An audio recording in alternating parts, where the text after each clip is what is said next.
నా దేవుడు పెదబాబు గారు పెళ్లి కొడుకయ్యారు.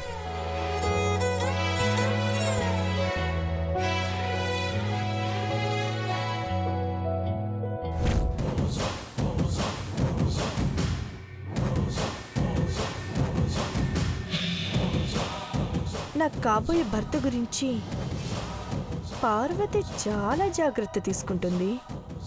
చాలా సంతోషం. పార్వతి త్యాగం ఊరికే పోదు. పెళ్లి కూతురువైన నీక్కూడా మంచి జరుగుతుంది పార్వతి. పంతులు గారు పదండి. ఓం హిరణ్యవర్ణాం హరిణీం సువర్ణరజతస్రజాం చంద్రాం హిరణ్మయీం లక్ష్మీం జాతవేదో మహావహ తాం మహావహ జాతవేదో లక్ష్మీమనపదామి యస్యాం హిరణ్యం విందేయం రామస్వం పురుషానహం అశ్వాపూర్వాం రథమధ్యాం హస్తినాదప్రబోధినీం శ్రియం దేవీముపహ్వయే శ్రీర్మా దేవి దుషతాం తాం సోస్మితాం హిరణ్యప్రాకారామార్ద్రాం జ్వలంతీం తృప్తాం తర్పయంతి. కూర్చోండి అమ్మా, కూర్చోండి, కూర్చోండమ్మా. ఓం శుక్లాంబరధరం విష్ణు శశివర్ణం చతుర్భుజం ప్రసన్నవదనం ధ్యాయేత్ సర్వవిఘ్నోపశాంతయే అవిధానాపమార్గం గజానన మహర్షిం ఏకదంతం ఉత్తానం ఏకదంతం ఉపాస్మహే.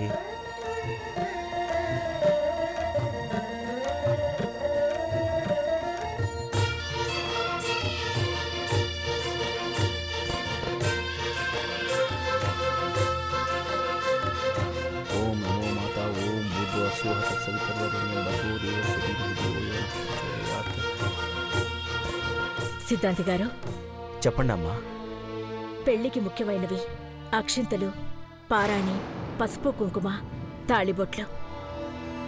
ఆది దంపతులైన పార్వతీ పరమేశ్వర్ల ఆశీర్వాదం పొంది వాటితోనే వీళ్ల పెళ్లి జరగాలి. అప్పుడే ఏ అనర్థమూ రాదు. మా ఇంటికి కాబోయే పెద్ద కోడలి చేత నా ఫ్రెండ్ ఇంటికి కోడలుగా వెళ్లే పార్వతి చేత కూడా ఈ పూజ నిర్వహించాలి.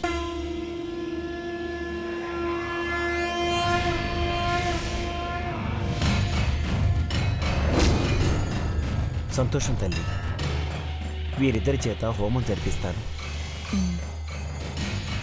ఓం క్షీరోదన్వత్ ప్రదేశే శుచిమండిలసత్సైకతేమౌక్తికానాం నాలాక్లుప్తాసనస్థస్ఫటికమణిభైర్మౌక్తికైర్మండితాంగః శుద్ధైరత్రైరదత్తైరుపరిణష్టైర్ముక్తపూజోషవర్షైः ఆనందీనః పునీయాత్ హరిణల్లగదాశంఖపాణిర్ముకుందः భూపాధో యస్య నాభిర్వియదసురనిలశ్చంద్రసూర్యౌ చ నేత్రే కర్ణావాసాస్యోర్ముఖమభిదహనో యస్య వాస్తేయమబ్ధిః అంతస్థం యస్య విశ్వం సురనరఖగోద్గైర్గంధర్వదైః చిత్రం బ్రహ్మం యదేకం త్రిభువనవపుషం విష్ణుమూషం నమామి శాంతాకారం జగశయనం పద్మనాభం సురేశం శాకారం గగనసదృశం మేఘవర్ణం శుభాంగం శాంతాంతం కమలనయనం యోగి హృజ్జానగమ్యం.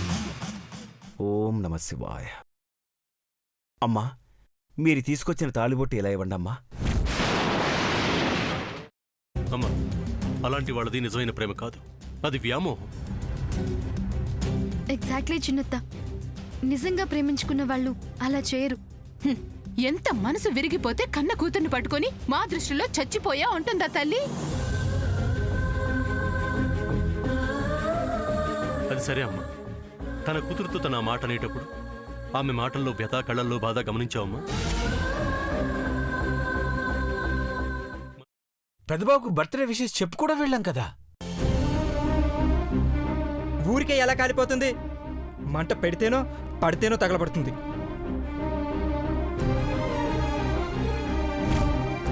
కరెక్ట్ చిన్నబాబు, నీకొచ్చినట్టే నాకు డౌట్ వచ్చింది. పార్వతే షర్టును తగలబెట్టిందనుకుంటా.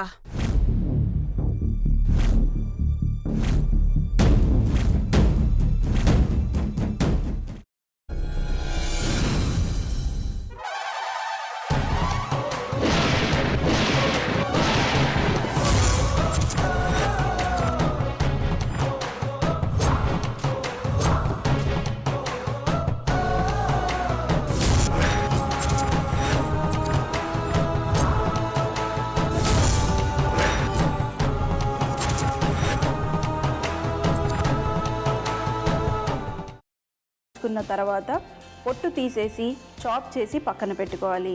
ఒక ప్యాన్లో కొద్దిగా నూనె వేడి చేసి అందులో ఆవాలు, మినప్పప్పు, శనగపప్పు, కరివేపాకు, సన్నగా తరిగి పెట్టుకున్న ఉల్లిపాయలు వేసుకుని 1 నిమిషం పాటు వేయించుకోవాలి. ఆ తర్వాత కాల్చి కట్ చేసి పెట్టుకున్న వంకాయని కూడా అందులో వేసుకుని బాగా మిక్స్ చేసి బౌల్లోకి ట్రాన్స్ఫర్ చేసుకుని అందులో తగినంత చిక్కటి పెరుగు లేదా పల్చటి పెరుగు వేసుకుని మిక్స్ చేసి అన్నంతో కానివ్వండి, చపాతీతో కానివ్వండి సర్వ్ చేసినా చాలా బాగుంటుంది.